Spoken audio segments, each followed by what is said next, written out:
Bismillahirrahmanirrahim. Assalamualaikum warahmatullahi wabarakatuh. Saya Hasbullah Tabrani. Saya hari ini ingin menyampaikan beberapa pandangan saya khususnya tentang bab pendanaan kesehatan yang masuk dalam RUU Kesehatan Omnibus Law. Ada kontroversi di dalam pasal-pasal yang diajukan. Kontroversi biasa dalam undang-undang, dalam draft undang-undang, karena tidak satu pun sebuah undang-undang atau kebijakan yang disetujui 100% masyarakat. Selalu saja sebuah kebijakan ada kontroversi. Tapi saya ingin membahasnya dari segi kepentingan kita sebagai rakyat, sebagai penduduk.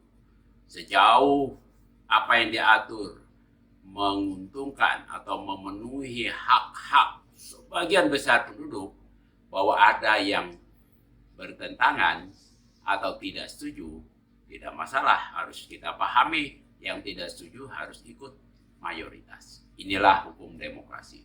Itulah hukum Tuhan di dunia ini. Saya kira itu yang ingin saya sampaikan.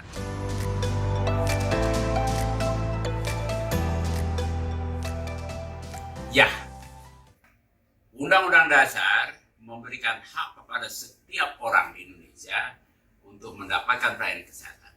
Dan pelayanan kesehatan yang sifatnya pelayanan dokter atau disebut upaya kesehatan perorangan diberikan melalui program JKN, Jaminan Kesehatan, yang dikelola BPJS. Kalau orang tidak terdaftar di JKN, maka dia tidak bisa mendapatkan pelayanan kesehatan. Dan kalau seseorang bekerja, maka pemberi kerjanya atau majikan wajib mendaftarkan majikannya itu sendiri, semua direksi dan sebagainya, dan pegawai serta anggota keluarganya harus didaftarkan supaya kita tidak melanggar Undang-Undang Dasar. Karena Undang-Undang Dasar memberikan hak kepada setiap orang pasal 2. Jadi kalau ada pemberi kerja tidak mau mendaftarkan, maka pemberi kerja melanggar Undang-Undang Dasar. Kalau pemberi kerja lalai mendaftarkan, mungkin dia takut keberatan, memberatkan uangnya, maka pekerja berhak mendaftarkan diri ke BPJS dengan anggota keluarganya, semua didaftarkan. BPJS wajib menagih iurannya kepada pemberi kerja tersebut atau majikan tersebut. Dengan demikian, maka setiap orang akan bisa menerima hak-hak konstitusinya, mendapatkan pelayanan. Kalau dia sakit bisa diobati, sehingga dia bisa hidup sehat, produktif, dan menghasilkan uang. Pemerintah kemudian bisa memungut pajak penghasilan untuk pembangunan negeri. Semua akan diuntungkan. Ya. Tapi kalau ada orang yang tidak mampu, secara ekonomi tidak mampu, maka jangan dipaksakan. Itu hukum alam, hukum Tuhan dimanapun. Yang tidak mampu perlu dibantu. Oleh karena itu dalam JKN, mereka yang tidak mampu atau miskin, maka pemerintah wajib membantunya. Dengan apa? Dengan membayarkan iuran atas nama si orang itu.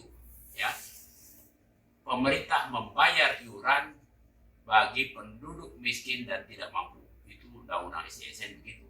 Karena orang tidak mampu harus ditolong. Ya. Tapi pemerintah membayar iuran. Setelah iuran dibayarkan, maka penduduk miskin tidak mampu yang iurannya dibayarin oleh pemerintah atau pemerintah daerah atau swasta yang mau donasi, punya hak yang sama dengan yang membayar iuran sendiri atau dibayarin oleh majikannya.